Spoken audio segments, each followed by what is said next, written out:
आपका स्वागत है प्रभु यीशु मसीह की हुजूरी में। और मेरा बिलीव है कि आज आप सेम नहीं रहने वाले, क्योंकि परमेश्वर का वचन आपको पूरी तरह से बदल देगा। याद रखो, इस दुनिया में हमारा आने का मकसद परमेश्वर को खुश करना, परमेश्वर के बताए रास्तों पे चलना और उस मकसद और उस योजना को पूरा करना जो परमेश्वर ने हमारे लिए रखी।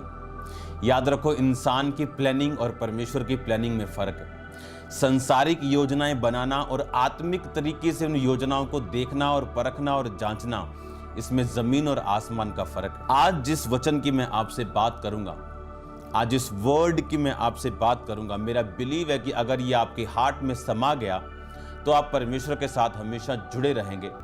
और परमेश्वर ने कहा, यदि तुम मुझ में बने रहो और मेरी बातें तुम में बनी रहे, जो चाहो मांगो वो तुम्हारे लिए हो जाएगा। आज जो वचन मैं आपको पढ़ूंगा, आपके लिए स्टार्ट करूंगा, वो है मत्ती 3 उसकी 2 आयत। मन फिराओ क्योंकि स्वर्ग का राज्य निकट आ गया है। फिर से पढ़ो दोबारा से, मन फिराओ। बोलो अपने पड़ोसी को, मन फिराओ क्योंकि स्वर्ग का राज्य निकट आ गया है। अब ये आयत जो पढ़ने वाला व्यक्ति है, जो बोलने वाला व्यक्ति, ये प्रभु यीशु मसीह नहीं लिखा। उन दिनों में यूहन्ना बपतिस्मा देने वाला आकर यहूदिया के जंगल में यह प्रचार करने लगा, मन फिराओ क्योंकि स्वर्ग का राज्य निकट आ गया। इस वचन को समझाने से पहले मैं आपको इस मन फिराव का मतलब, इसका कारण आपको समझाना चाहता हूं। क्योंकि हमने बहुत बार सुना होगा मन फिराओ, लेकिन क्यों मन फिराएं? मन फिराना परमेश्वर ने हमें क्यों बोला? मन फिराने का मतलब क्या है और क्यों परमेश्वर ने हमको बोला कि हम मन फिराएं? इसके लिए मैं आपको पीछे लेके जाना चाहता हूं, जहां हम दूसरा राजा उसका 24 बाब उसकी 18 आयत को पढ़ेंगे। उसमें लिखा, जब सिदकिय्याह राज्य करने लगा तो वो 21 वर्ष का था। यरूशलेम तक 11 वर्ष तक राज्य करता रहा। उसकी माता का नाम हमूतल था, जो लिब्ना वासी यर्मिया की बेटी थी। उसने ठीक यहोयाकीम की लीक पर चलकर वही किया जो यहोवा की दृष्टि में बुरा है, क्योंकि यहोवा के कोप के कारण यरूशलेम और यहूदा की ऐसे दशा हुई कि अंत में उसने उनको अपने सामने से दूर किया। अगले 25 बाब की 1 आयत से पढ़ेंगे। सिदकिय्याह ने बेबीलोन के राजा से बलवा किया। उसके राज्य के 9वें वर्ष के 10वें महीने के 10वें दिन को बेबीलोन के राजा नबूकदनेस्सर ने अपनी पूरी सेना लेकर यरूशलेम पर चढ़ाई की, उसको घेर लिया और उसके चारों ओर पटकोटा बनाए। इस प्रकार सिदकिय्याह राजा के 11वें वर्ष तक वो घिरा हुआ रहा। चौथे महीने के 9वें दिन नगर की महंगाई इतनी बढ़ गई कि लोगों के पास खाने को कुछ न रहा। नगर की शहरपनाह में दरार की गई, दोनों दीवारों के बीच जो फाटक राजा की बारी के निकट था, उस मार्ग से सब योद्धा रात ही रात को भागे और कसदी नगर को, यद्यपि वो घेरे हुए थे, राजा ने अराबा का मार्ग लिया। तब कसदियों की सेना ने राजा का पीछा किया, उसको यरीहो के पास से मैदान में जा पकड़ा और उसकी पूरी सेना उसके पास से तितर बितर हो गई। तब वो राजा को पकड़कर रिबला में बेबीलोन के राजा के पास ले गए और उसको दंड की आज्ञा दी गई। सिदकिय्याह के पुत्रों को उसके सामने घात किया गया। सिदकिय्याह की आंखें फोड़ डाली, उसको पीतल की बेड़ियों में जकड़कर बेबीलोन को ले गए। बेबीलोन के राजा नबूकदनेस्सर के 19वें वर्ष के 5वें महीने के 7वें दिन को अंगरक्षक के प्रधान नबूजरदान ने बेबीलोन के राजा का जो एक कर्मचारी था यरूशलेम में आया और यहोवा के भवन, राज भवन, यरूशलेम के सब घरों अर्थात हर एक बड़े घर को फूंक दिया। यरूशलेम के चारों ओर की सब शहरपनाह को कसदियों की पूरी सेना ने, जो अंगरक्षकों के प्रधान के संग थी, ढा दिया। जितने लोग थे वो लोग बेबीलोन के राजा के पास भाग गए। साधारण लोग जो रह गए उन सबों को बंदी बना लिया गया। कुछ कंगालों को दाग की बारी की सेवा करने के लिए छोड़ दिया गया। मैंने ये आपके लिए वचन इसलिए पढ़ा क्योंकि इस मन फिराव को हम समझ सकें कि इसका मतलब क्या है। अब मैं आपसे कुछ बात जो करूंगा, आपको बड़ा सीरियसली से लेना है, क्योंकि शायद आपने मन फिराव बहुत बार सुना होगा, लेकिन आज जो मैं आपसे बात करने वाला हूं, मन फिराव का मतलब है इंग्लिश में रिपेंट। रिपेंट शब्द बाइबल में पहली बार जब आया था, ये निर्गमन की पुस्तक 13 उसके 17 बाब में आया था। इस लाइन में जो परमेश्वर ने रिपेंट यानी मन फिराव का यूज किया, उसको इसलिए यूज किया था रिपेंट शब्द को, कि जब इजरायली जा रहे थे तो परमेश्वर ने कहा, मैं इनको अलग मार्ग से लेके जाऊंगा, ऐसा ना हो कि ये रास्ते में पछताएं और वापस चले जाएं। इस जो पहली बार बाइबल में रिपेंट शब्द आया वो था हिब्रू 5162 शब्द, रिपेंट, जिसका मतलब आप अपनी स्क्रीन पे देखोगे H5162, जिसका मतलब है नाकाम। नाकाम का मतलब है that is breathe strongly by implication to be sorry. लिखा नाकाम का मतलब है जैसे ठंडी सांस लेना, सॉरी करना, ठंडी सांस लेके सॉरी फील करना किसी काम के लिए जो हमने किया और हम उसके लिए पछताते हैं। यही शब्द को परमेश्वर ने अपने लिए भी इस्तेमाल किया कि जब परमेश्वर ने कहा कि नीनवा के लोग अब मन फिरा चुके हैं, अब मैं अपने नाश करने की रीति से पछताता हूं। यानी परमेश्वर रिपेंट करता है और बोलता है कि अब मैं इनको नाश नहीं करूंगा। आज जो बात मैं आपसे करूंगा वो है जो हमने अभी वचन पढ़ा यूहन्ना बपतिस्मा वाले का कि मन फिराओ क्योंकि परमेश्वर का राज्य निकट आया। उस वचन को जब हम पढ़ते हैं तो रिपेंट का मतलब, जब हम इसको पढ़ते हैं रिपेंट को, तो इसका मतलब है मेटानियो, ग्रीक भाषा का 3340 शब्द। इसका मतलब है to think differently, reconsider, morally to feel compunction and repent. Compunction का मतलब मलाल करना, किसी चीज के लिए दुखी होना। हाँ, किसी चीज के लिए दुखी होना, मलाल करना। अब मैं आपको बताता हूं, उसने कहा मलाल करो क्योंकि परमेश्वर का राज्य निकट आया। उसने कहा टू थिंक करो डिफरेंटली, अब अलग तरह से सोचो क्योंकि परमेश्वर का राज्य अब निकट आया। जो वचन मैंने आपको पढ़ाया, आप जानते हैं ये राजा बहुत इंपॉर्टेंट था। इसका नाम सिदकिय्याह था। जब ये राज करने लगा, 21 साल का था, 11 साल तक ये राज करता रहा और वही किया जो यहोवा की दृष्टि में बुरा है। आप जानते हैं जब परमेश्वर ने इजराइलियों को बाहर निकाला तो परमेश्वर ये चाहता था कि उनका कोई भी राजा ना हो, कोई पॉलिटिकल लीडर ना हो, बल्कि ये आत्मिक लोगों के सहारे चले। पर बाइबल कहती है उन लोगों ने दूसरे लोगों की तरह एक लीडर मांगा और परमेश्वर नाराज हुआ, लेकिन बाद में उनकी प्रार्थना को सुन के शाऊल को उनके ऊपर निर्धारित कर दिया। जब शाऊल राज्य करने लगा, 2 साल तक उसने अच्छा राज किया, खुदावंत की आत्मा से चला। उसके बाद बाइबल कहती वो गिर गया और उसके बाद परमेश्वर ने शाऊल की जगह दाऊद को उठाया और उसके स्थान पर बाइबल कहती दाऊद कुछ सालों के बाद राजा बनाया गया। जब दाऊद 30 साल का था वो यहूदा पर राजा बना, जब 37.5 का था तो वो इजराइल पर पूरे राजा बना।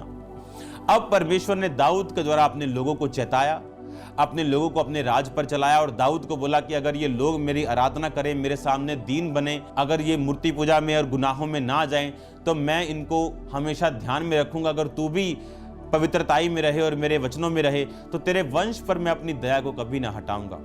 पर हम बाइबल में क्या देखते हैं कि जब सुलेमान मरा, उसके बेटे ने राज करना शुरू किया और उसके बाद कोई राजा अच्छा करता था, कोई राजा बुरा करता था। जब वो अच्छा करता था तो इजराइल पनपता था, जब वो बुरा करते थे तो दूसरे राजा उन पर हमला करते थे। हुआ क्या तब ये हुआ कि परमेश्वर का क्रोध, जैसे एक सजा परमेश्वर ने दी, तूने गलत काम किया, जा दरवाजे के बाहर जाके मुर्गा बन जा, जैसे टीचर्स बोलते मुर्गा बना दिया, बाहर खड़ा कर दिया, हाथ ऊपर करके जैसे स्कूलों में होता खड़ा कर दिया। हाँ, अब आप ध्यान से सुनो, एक सजा मिल गई, ओके, आपको सजा दे दी गई, पर परमेश्वर ये सजा देता रहा उन्हें और उन्हें राजाओं के अधीन करता रहा, विरोधी राजाओं के अधीन करता रहा, उनकी ब्लेसिंग्स को कम करता रहा, लेकिन उनको त्यागा कभी नहीं। और परमेश्वर उन्हें मौका देता रहा कि मन फिराओ, अभी भी मन फिराओ, अभी भी मन फिराओ। और बाइबल ऐसा कहती, परमेश्वर ने एलिया को इसी दौरान भेजा, अलीशा को इसी दौरान भेजा, लोगों के ऊपर उन्होंने साबित किया आसमान से आग उतार के कि परमेश्वर सच्चा है और तुम इसी परमेश्वर की आराधना करो। बहुत से मिरेकल्स हुए, नमान कोड़ी के जैसे, सारपत की विधवाओं के जैसे, शुनेम वासी औरत के बेटे को मिलना, फिर उसके मुर्दा बेटे को जिंदा करना। So many miracles in the Bible, old testament, so many, इतने मिरेकल्स थे कि ये काफी थे लोगों को विश्वास करने के लिए कि परमेश्वर जीवित है और हमें मन फिरा के अब परमेश्वर के पीछे चलना चाहिए। पर बाइबल इस तरह से कहती, इतने बड़े चमत्कारों को देखने के बाद भी कि इतने समुद्र को दो भाग होते हुए देखा, बहुत से कार्य उन्होंने देखे होते हुए, पर आप क्या जानते, इतने कामों के होने के बाद भी उन्होंने मन नहीं फिराया। और जब राजा बुरा आता था तो सब लोग उसी बुरी चाल पे चलते थे, उन्हीं देवियों के, बाइबल कहती है कि अशेरा के पीछे चलते थे, उन्हीं मूर्तों के पीछे चलते थे, उसी व्यभिचार को करते थे। और परमेश्वर ये एक्सपेक्ट करता था कि मैं कब तक इनको सजा दूंगा, इनको अब मन फिरा लेना चाहिए। अब हुआ क्या, अब जैसे बोलते हैं कि अति हो गई। एक स्टूडेंट को हमने सजा दी कि चल मुर्गा बन जा, अब वो मुर्गा बनने से भी बाज नहीं है, आपको बोला चल भाग जाओ ग्राउंड में, हाथ ऊपर करके चक्कर लगा। अब हाथ ऊपर करके चक्कर लगा लिया, उसके पेरेंट्स को बुला लिया, उसको समझा लिया, उसको बड़ी सजा दे दी, 1 महीने के लिए सस्पेंड कर दिया। अगर वो फिर भी नहीं सुधरा तो क्या किया, उसको स्कूल से रस्टिकेट कर दिया, निकाल दिया। मैं उस चीज की बात कर रहा हूं, ये लास्ट राजा है बाइबल का। इसके बाद बहुत से राजा हुए होंगे, लेकिन ये दूसरा राजा का अंत है। जब सिदकिय्याह राजा हुआ, बाइबल कहती इसने मन नहीं फिराया और इसने बेबीलोन के राजा से बलवा किया। जब बेबीलोन के राजा से बलवा किया तो सिदकिय्याह के पास यहोवा के कुछ नबी रहते थे, और बाइबल ऐसा बयान करती है कि वो यहोवा के नबी करप्ट थे, पर्सनल गेन के लिए खड़े हुए थे, सिर्फ राजा को पॉजिटिव मैसेजेस देते थे कि सब ठीक हो जाएगा, मिरेकल्स हो जाएंगे, तुम बरकत पा जाओगे, तुम आशीष पा जाओगे, सब कुछ खुलने वाला है, सब रास्ते खुल जाएंगे, इस तरह से। पर राजा को रिपेंटेंस का मैसेज उन्होंने कभी नहीं दिया। और जब रिपेंटेंस का मैसेज राजा को नहीं मिला तो राजा जब बेबीलोन के राजा से लड़ने के लिए गया और बलवा करने के लिए गया, तो राजाओं को यह मालूम होता था कि जब किसी दूसरे राजा से लड़ना है तो वो यहोवा के नबियों से पूछते थे। और बाइबल कहती यिर्मयाह नबी से वो कभी नहीं पूछता था, खुदावंद के सच्चे नबी जो थोड़े होते थे उनसे वो कभी नहीं पूछता था, क्योंकि उनको मालूम था कि ये हमेशा रिपेंटेंस की बात करेगा, ये तौबा की बात करेगा, ये पवित्रता की बात करेगा। हमने इससे बात ही नहीं करनी, हम उससे बात करेंगे जो हमारे लिए पॉजिटिव बोलता है, जो ब्लेसिंग्स के मैसेज देता है, हम उससे बात करेंगे। और जब उन नबियों से बात की गई, उन्होंने कहा राजा चिंता मत कर, खुदावंद बड़े काम करने जा रहा है, तेरे जिंदगी में बड़े काम करने जा रहा है। और वो जब बेबीलोन के राजा से लड़ने के लिए गया, जब बलवा किया, तो बेबीलोन के राजा ने नगर घेर लिया। नगर जब घिरा तो सारी सप्लाई चर्च आनी बंद हो गई नगर में, फूड सप्लाई, चीजों की सप्लाई, कपड़ों की सप्लाई, सब बंद हो गया। और लिखा महंगाई इतनी बढ़ गई कि लोग भागने लगे और शहर पनाह में दरार की गई, क्योंकि यरूशलेम के चारों ओर शहर पनाह थी, उसमें दरार करके राजा अपने लोगों समेत भागा। लेकिन दूसरे लोगों को मालूम हुआ, उन्होंने राजा का पीछा किया, पीछा करके उसे पकड़ा और बेबीलोन के राजा के उन्हें पकड़ा के अधीन कर दिया। उसके बेटों को खत्म कर दिया गया, उसकी आंखें फोड़ डाली गई। और बाइबल कहती यरूशलेम की शहरपनाह, जो हम सुनते हैं नेहम्याह की पुस्तक में, आप जानते हैं नेहम्याह ने वो शहरपनाह बनाई थी। और जब वो शहरपनाह कब नाश की गई, इसी सिदकिय्याह राजा के टाइम पे। और बाइबल कहती बड़े घरों को उन्होंने आग लगा के फूंक दिया, यहां तक कि परमेश्वर के भवन को भी आग लगाकर फूंक दिया गया। ये वो टाइम था जब परमेश्वर ने अपने स्टूडेंट्स को मान लो निकाल दिया, रस्टिकेट कर दिया। वो विलंब करने में धीरजवंत है, बाइबल कहती उसने धीरे धीरे सजा दी, उनको सजा दी, उनको बताया देखो तुम अंडर हो गए हो, तुम मुश्किल में आ गए हो, तुम दुखी हो गए हो, तुम दूसरे राजाओं के नीचे आ गए, तुम्हारी जिंदगी दुखी हो गई, तुम्हारी जिंदगी ऐसे होने के लिए मैंने तुमको अपने पास नहीं बुलाया। लेकिन वो लोग जब नहीं सुधरे, और डाउन और डाउन, और अब ये वर्स्ट कंडीशन थी कि अब परमेश्वर के लोग दूसरे देश में थे, अपने देश में अधीन नहीं थे कि हम हैं अपने देश में अपने घरों में, लेकिन दूसरा गवर्नमेंट चेंज हो गया, बाहर का राजा प्रभुता करता है, हाँ ठीक ठीक चल रहा है, सब ठीक है। पर अब लिखा उन्हें बंदी बनाकर ले जाया गया। और जब लोगों को बंदी बना के ले जाया जाता था तो कौन से काम वो करते थे? ईंटें बनाने का काम, दुखी करने वाला काम, जो काम दुखी होने वाले थे। अगर आप अरब कंट्रियों में चले जाओ, आपको वहां कहीं पे भी कंस्ट्रक्शन करते वक्त आपको शेख नहीं मिलेगा, बहुत कम होंगे। सारे शेख आपको इमिग्रेशन में मिलेंगे, पुलिस में मिलेंगे, डिपार्टमेंट में मिलेंगे, सरकारी कामों में मिलेंगे। और उसी तरह से यहूदी थे, वो अपने देश में बड़े कार्य करते थे, लेकिन जब उनको बंदी बना के ले जाया गया तब वो कार्य करने लगे जो उनके अनुकूल नहीं थे। और रीजन क्या था? मन ना फिराना। हम फिर पढ़ेंगे इस मन फिराने के शब्द, जी 3340, इसको हम पढ़ेंगे अभी फिर से। इसमें लिखा टू थिंक डिफरेंटली। रिपेंट शब्द बाइबल में 4 तरह का यूज किया गया। एक बार इसको यूज किया गया, ठंडी सांस भरना, किसी चीज के लिए सॉरी फील करना। ये परमेश्वर भी ऐसा करता है, सॉरी फील करता है कि नहीं अब मैं इनको नाश नहीं करूंगा। दूसरी बार यूज किया गया कि मलाल महसूस करना। फिर यूज किया गया केयर आफ्टरवर्ड्स, कि तौबा करने बाद केयर करना कि नहीं अब मैं ये काम नहीं करूंगा। परमेश्वर की ओर वापस मुड़ना, इसको भी यूज किया गया। इसका मतलब क्या? मैंने आपको इसलिए मैं चीजें कह रहा हूं, मन फिराओ, क्योंकि आज अगर मुसीबतों का कोई कारण है तो वो पाप।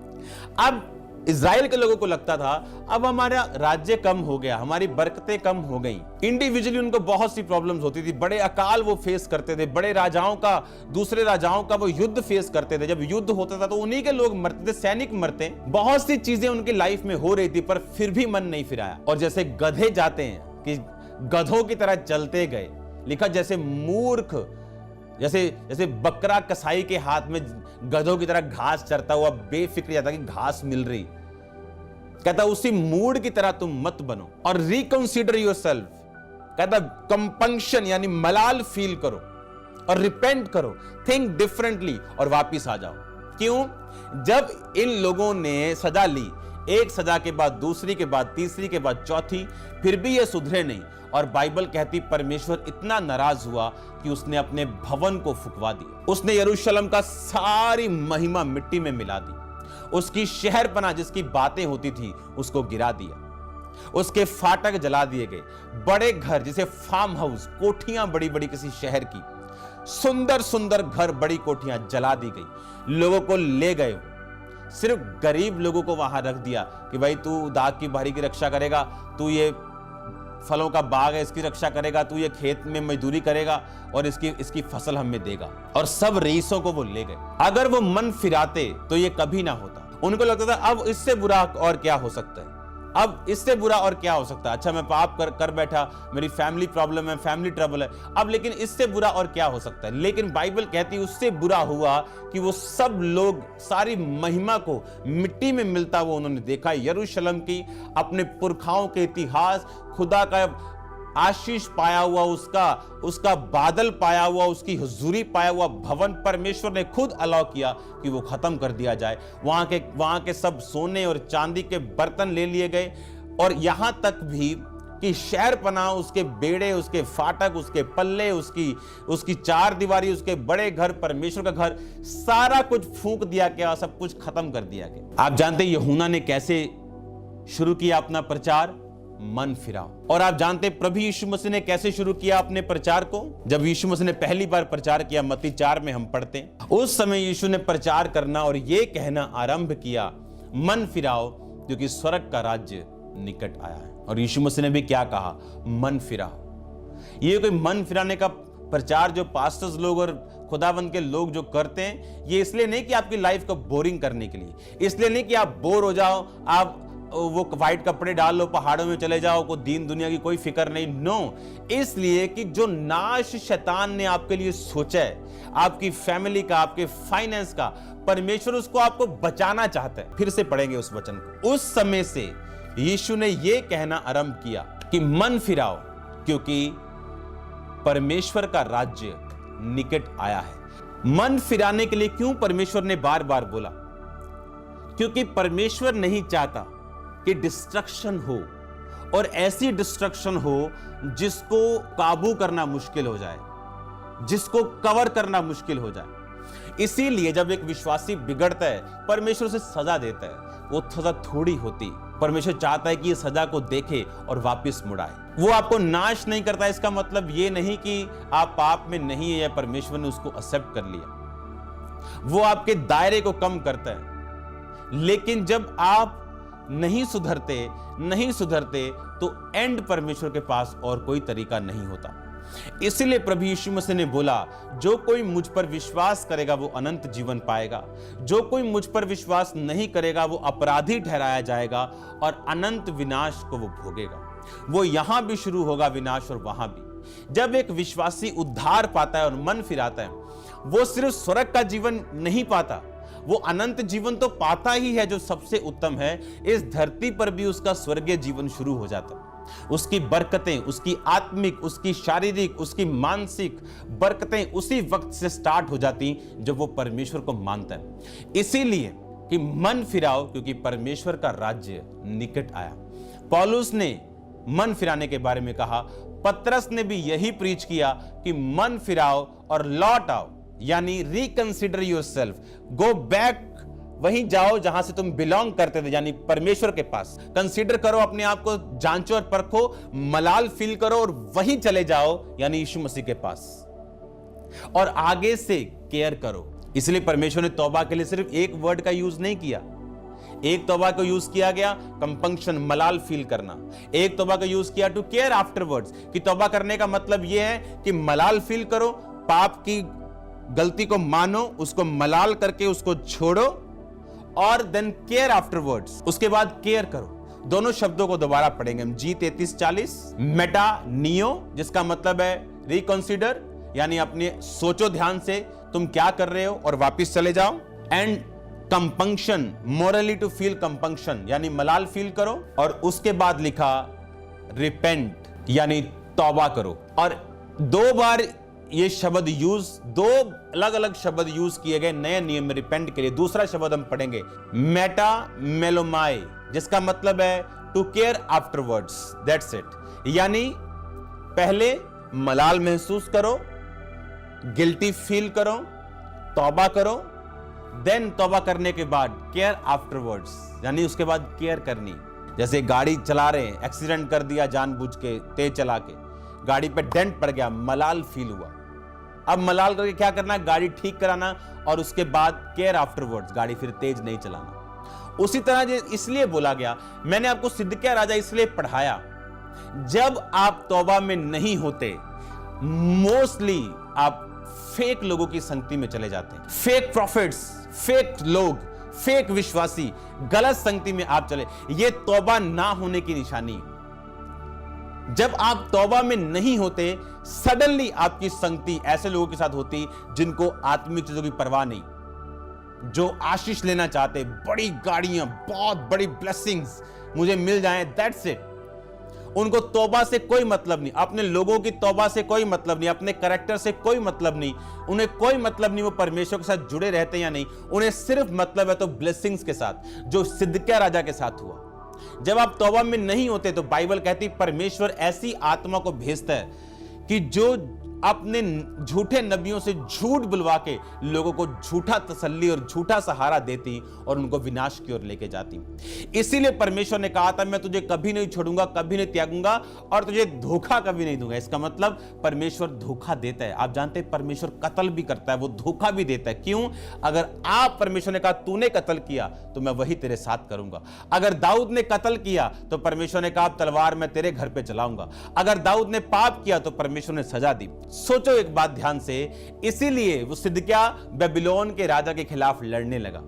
उसे लगा यहोवा के नबियों ने तो बड़ा अच्छा बोला है, क्योंकि वो राजा उसे पैसा चाहते थे कि 2-4 प्रोफेसी मारेंगे, राजा जी गिफ्ट लेके आएंगे। ओके, लेकिन जो असली नबी थे वो उनको डायरेक्ट बात बताते थे, क्या चक्कर है तुम्हारा, ये रॉन्ग है, ये रॉन्ग है, ये रॉन्ग है। उनको लगता था ये हमारे खिलाफ ही बोलता है हर वक्त, ये रॉन्ग है, ये रॉन्ग है, तुम्हें ऐसा नहीं करना, परमेश्वर के साथ जुड़ के रहना है ताकि तुम्हें बरकत मिले। तुम्हें इस मूर्ति पूजा में नहीं जाना, तुम्हें इस पाप में नहीं जाना, तुम्हें यहोवा के बातों को, उसके व्यवस्था को मानना है। ये बातों का प्रचार वो नहीं करते थे क्योंकि उन्हें मतलब नहीं था। खुद भी वो औरतों के साथ सोना, खुद भी व्यभिचार करना, ये उनकी लाइफ का हिस्सा था और वो नहीं चाहते थे ऐसा कोई भी काम करना जिससे राजा को डिस्कंफर्ट फील हो।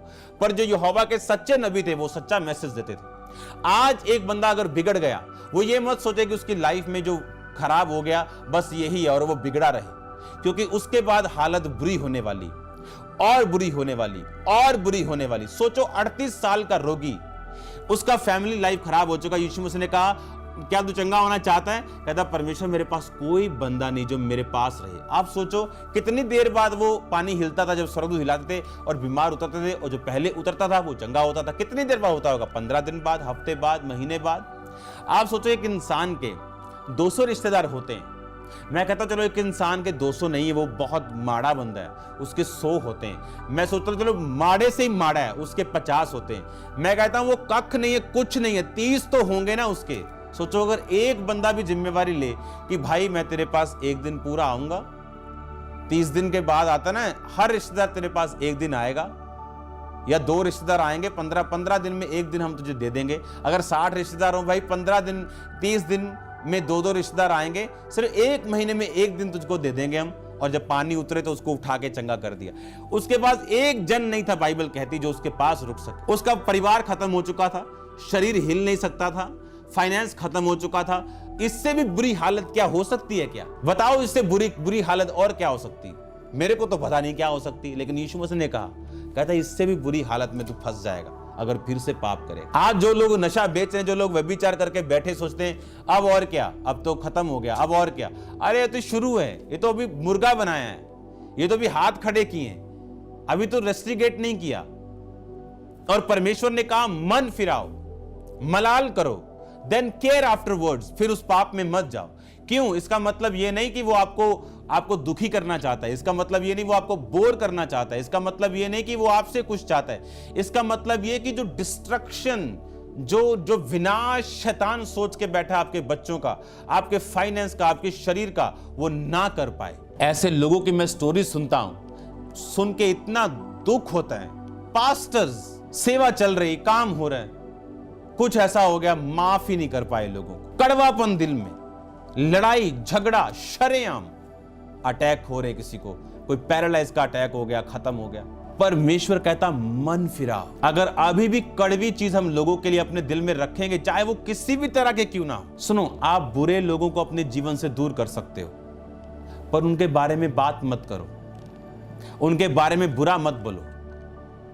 आपको जो अच्छा लगता है आप वो करो। और इन चीजों से आत्मा की भरपूरी की कमी होती। इन चीजों से अब हम शैतान को अलाउ करते कि वो हमारी लाइफ में काम करे। रिपेंटेंस, रिकंसीडर, सोचना फिर से अपनी लाइफ के बारे में। Compunction, morally to feel compunction मतलब मॉरली, नैतिक तौर के ऊपर मलाल फील करना, रिपेंट करना तौबा करके, उसके बाद केयर आफ्टरवर्ड्स, उसके बाद केयर करना कि फिर से उन गुनाहों में ना जाएं। बाइबल कहती जो तंग रास्ते पे चलेंगे वो परमेश्वर के हैं, और बहुत कम है जो उसे पाते हैं। और बाइबल कहती परमेश्वर के मार्गों में है वो तंग, पर उत्तम पदार्थ पाए जाते हैं। ये उत्तम पदार्थ खुले रास्तों में नहीं मिलेंगे। ये डरपोक लोग जो यीशु मसीह को ओपनली कबूल नहीं कर पाते, ये वचन उन लोगों के लिए नहीं।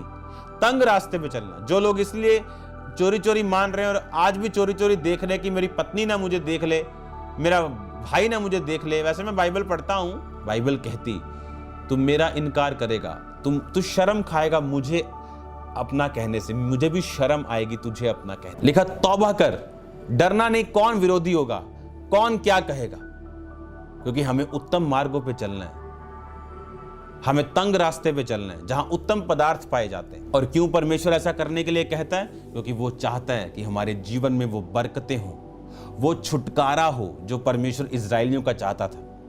वो चाहता था कि इजराइल छुटकारे में रहे, आसपास के सब राजाओं को जीतकर उस गढ़ में रहे जो परमेश्वर उन्हें देगा। कोई अकाल नहीं, कोई महामारी नहीं, कोई महारोग वहां नहीं था, लेकिन उन लोगों ने, बाइबल कहती, पाप के रास्ते को चुना। परमेश्वर ने सजा दी, पनिश किया, सुधर गए, फिर पनिश किया, फिर थोड़ा सुधरे, फिर लंबा बिगड़ गए। और परमेश्वर ने धीरे धीरे धीरे अपने मन को फिर तैयार किया कि अब मैं जब तुम्हें सजा दूंगा, मैं तुम्हें रिजेक्ट कर दूंगा। और आप जानते हैं, जब ये सजा उन पे आई और वो रिजेक्ट कर दिए गए, परमेश्वर का भवन फूंक दिया गया, और जब 70 साल बीत गए, तो फिर उन लोगों ने रो रो के उस बुरी तरह से तौबा की जो आज तक कभी नहीं हुई थी। और बाइबल कहती परमेश्वर ने फिर से बेबीलोन के राजा के से छुड़ा के उन्हें वापस यरूशलेम में भेजा। और बाइबल कहती उनके लिए अच्छे अगुए ठहराए, क्योंकि हर काम के लिए परमेश्वर इंसान का प्रयोग करता है। वो अकेला कर सकता है, लेकिन वो धरती पे करता नहीं जब तक इंसान शामिल ना हो। ये परमेश्वर का, जैसे आप कह लो कि बड़प्पन है, जैसे ये उसका हार्ट है कि वो इंसान से प्यार करता है। और बाइबल कहती उनको अगुवे दिए गए, अच्छे अगुवे दिए गए जिन्होंने उसकी अगुवाई की। उनको अच्छे याजक दिए गए एजरा के जैसे, उनको अच्छे लोग दिए गए नेहेमिया के जैसे, जो वापस आए और फिर से यरूशलेम की शहरपना को बनाया गया, घरों को बनाया गया, फाटकों को बनाया गया और परमेश्वर के भवन को बनाया गया। भवन बनने में रुकावटें आई, फाटक बनने में रुकावटें आई, लेकिन फाटक शहरपना जल्दी तैयार हुई और भवन को फिर से कुछ साल लगे। यानी तौबा में इंसान जिस मर्जी निचले लेवल पे क्यों ना हो, परमेश्वर से फिर से खड़ा कर सकता। जानते कौन मूर्ख है जो परमेश्वर के अनदेखे हाथ को और स्पिरिचुअली घटनाएं जो उनके आसपास हो रही है ना समझे। कोई लाइफ में आपका घटना हुई, आप स्पिरिचुअली उसको समझते हो कैसे कि मैं परमेश्वर के साथ क्या तौबा में हूं। अगर मैं तौबा में हूं, अगर मैं राइट रास्ते पे हूं, तो आप जांचते हो कि ये प्रॉब्लम किधर से आई, या शैतान गेम खेलने की कोशिश कर। लेकिन कुछ लोग जब डिस्कनेक्ट हो जाते हैं अपनी ग्रेस से और उनकी लाइफ से बरकतें जाने लगती, अगर वो अब भी नहीं सुधरे तो आगे टाइम और बुरा है। लेकिन जब वो अनदेखे हाथ को परमेश्वर को, चाहे वो सजा का हो चाहे आशीष का हो, देख लेते और परख लेते हैं कि ये आशीष तब थी जब मैं ग्रेस में था, क्यों ना मैं फिर से ग्रेस में जाऊं। और जब वो फैसला करते हैं फिर से ग्रेस में जाने का, वो ब्लेसिंग्स फिर से परमेश्वर देता है और उनको तब समझ आती है कि हाँ ये परमेश्वर कर रहा था। लेकिन अगर वो मन मोटा कर लें, जैसे चमड़ा होता है गेंडे का, मोटा मन, उस पर छोटी मोटी सुई काम नहीं करती, उनको छोटी मोटी दिखते लगती है, ये तो सबके साथ है, वो क्रिश्चियन है उसके साथ भी तो है। अरे उस क्रिश्चियन की हो सकता है उसको बरकत देने के लिए हो, उस क्रिश्चियन की वो प्रॉब्लम हो सकता है उसको अगले लेवल पे लेके जाने के लिए हो, लेकिन तुम्हारी हो सकता है तुम्हें डाउन लेके जाने के लिए हो। उसको जांचने के लिए मैं इस तरह से देखूंगा कि क्या मैं तौबा में हूं। अगर मैं नहीं हूं तो मेरी प्रॉब्लम कतई मुझे ब्लेस करने के लिए नहीं।